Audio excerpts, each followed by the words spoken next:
আজকে এই সংসদে আমরা অনেক ত্যাগ তিতিক্ষা, আমরা সবার কাছে অনেকের সংগ্রামের কথা শুনি।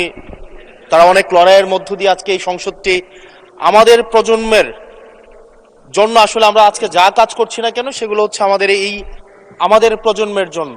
আপনারা যে কাজগুলো করছেন, যে দায়িত্বটা নিয়েছেন, এই দায়িত্বের ফলভোগী বা সুবিধাভোগী কিন্তু আমাদের এই প্রজন্ম।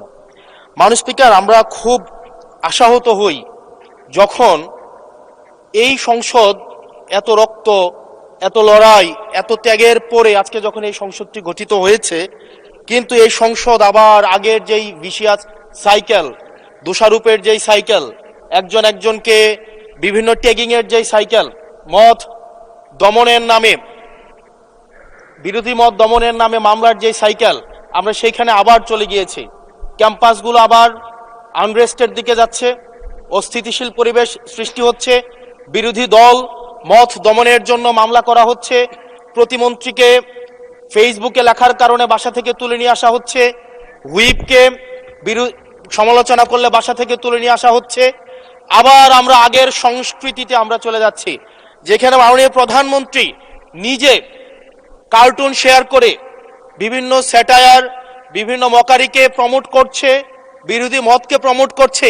সেইখানে এই সংসদ গঠিত হওয়ার পর থেকে আজকে পর্যন্ত 9টা ঘটনা ঘটেছে যেখানে মত প্রকাশের জন্য আজকে বাসা থেকে তুলে নিয়ে আসা হয়েছে। মাননীয় স্পিকার, আমরা মত প্রকাশের স্বাধীনতা চাই।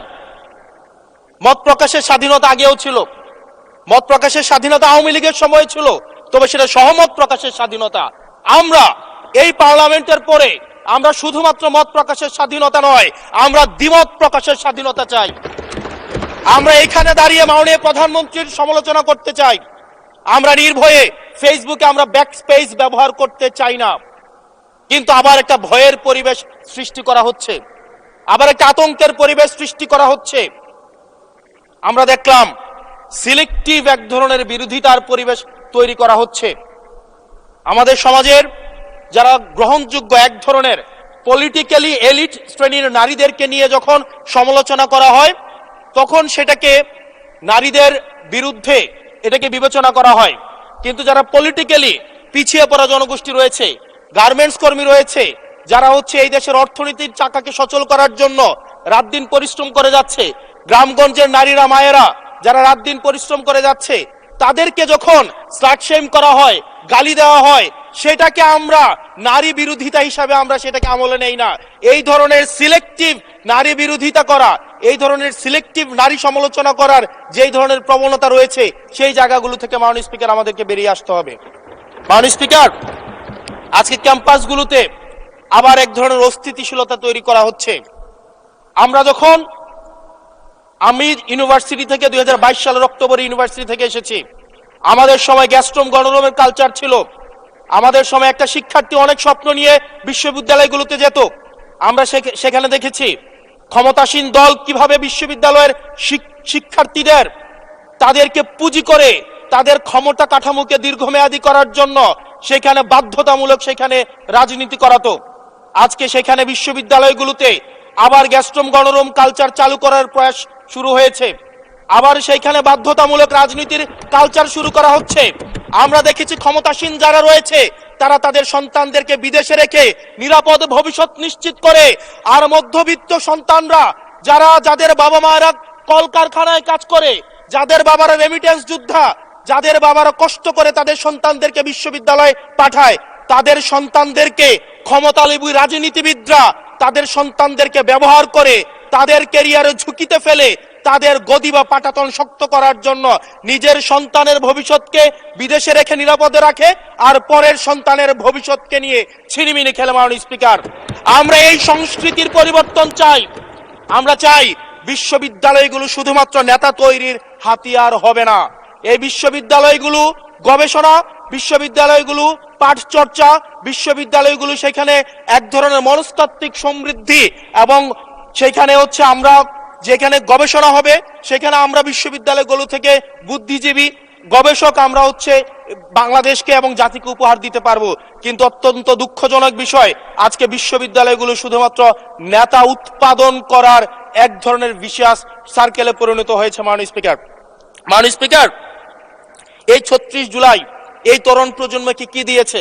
বক্তব্যের শুরুতে অনেককে স্মরণ করে আমরা ৩৬ জুলাইয়ে, এই জুলাইতে যারা আহত হয়েছে, ১৭ বছর ধরে যারা নির্যাতিত নিপীড়িত হয়েছে, তাদেরকে স্মরণ করতে আমরা লজ্জা পাই। মাননীয় স্পিকার, তাদেরকে মুখ দেখানোর আমাদের জায়গা নাই, আমরা তাদেরকে কিছুই দিতে পারি নাই।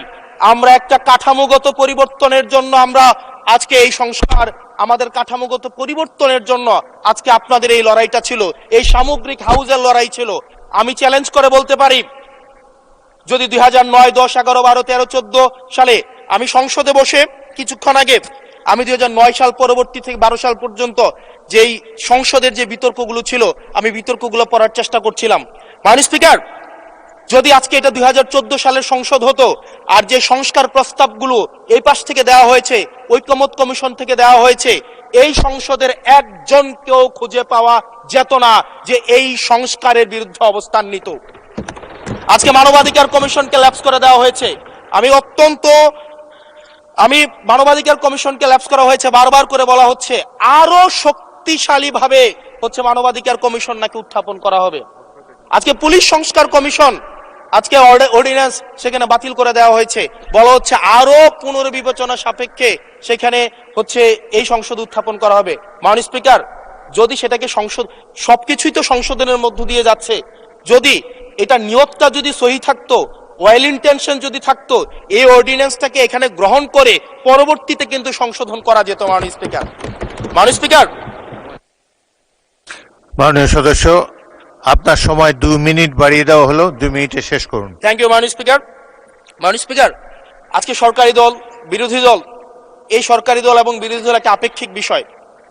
আপনারা এই পাশে ছিলেন, এখন সময়ের পরিক্রমায় এই পাশে গিয়েছেন, আমরা এই পাশে আছি। যদি জনগণ চায়, আমরা যদি মানুষের ম্যান্ডেট নিয়ে এগিয়ে যেতে পারি, তাহলে সময়ের পরিবর্তনে এই সিট পরিবর্তন হবে। আমি আপনাদের সবাইকে আহ্বান জানাবো, প্রজন্মের ভাষাকে অনুধাবন করার চেষ্টা করুন। এটা আমি আমার নিজেকেও বলবো, প্রজন্মের ভাষাকে পড়ার চেষ্টা করুন।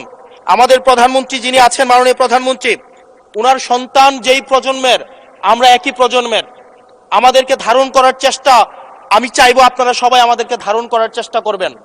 বিএনপির নয়, কেবল জামাতের নয়, কেবল এনসিপির নয়, বাংলাদেশের মানুষের স্বার্থ, বাংলাদেশের মানুষের আকাঙ্ক্ষা, বাংলাদেশের মানুষের স্বপ্ন বাস্তবায়ন যেন আমরা করতে পারি। মাননীয় স্পিকার, এই চেয়ার আমি অনুধাবন করতে পারছি জনগণ বিচ্ছিন্নতা তৈরি করে।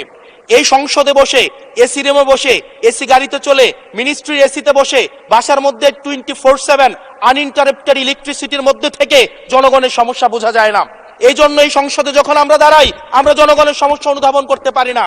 আমরা এই সংসদে বসে যদি আমরা লোডশেডিং এ আমরা খুঁজি, এই সংসদে বসে লোডশেডিং পাওয়া যাবে না, এই সংসদে বসে জনগণের সমস্যা পাওয়া যাবে না, এই সংসদে বসে সবকিছুকেই। মাননীয় স্পিকার, আমরা যে এই বাংলাদেশের সবচেয়ে সুবিধাভোগী মানুষের মধ্যে এই সংসদে যারা বসে আছি, বাংলাদেশের সবচেয়ে ফেসিলিটেড মানুষের মধ্যে আমরা অন্যতম। মাননীয় স্পিকার, আমাদের জনগণের কাছে যেতে হবে, জনগণের আশাগুলোকে, সময়গুলোকে, স্বপ্নগুলোকে আমরা রাজনৈতিক ভাষার মধ্য দিয়ে, কর্মসূচির মধ্য দিয়ে সেগুলোকে বাস্তবায়নের জন্য আমাদের সবাইকে সমন্বিতভাবে, ঐক্যবদ্ধভাবে কাজ করার প্রয়াস আমাদেরকে থাকতে হবে। আবার যদি আমরা বিভাজনের রাজনীতিতে যাই, তাহলে সেখান থেকে বিএনপি বেনিফিটেড হবে না, এনসিপি বেনিফিটেড হবে না, জামাত ইসলামী বেনিফিটেড হবে না, সেইখান থেকে বেনিফিটেড হবে আমরা জুলাইতে যাদেরকে আমরা পরাজিত করেছি, তারা বেনিফিটেড। তো দর্শক, দেখছিলেন খুব গুরুত্বপূর্ণ প্রতিবেদন। এতক্ষণ আমাদের সাথে থাকার জন্য, দেখার জন্য সবাইকে ধন্যবাদ জানাচ্ছি। দর্শক, এতক্ষণ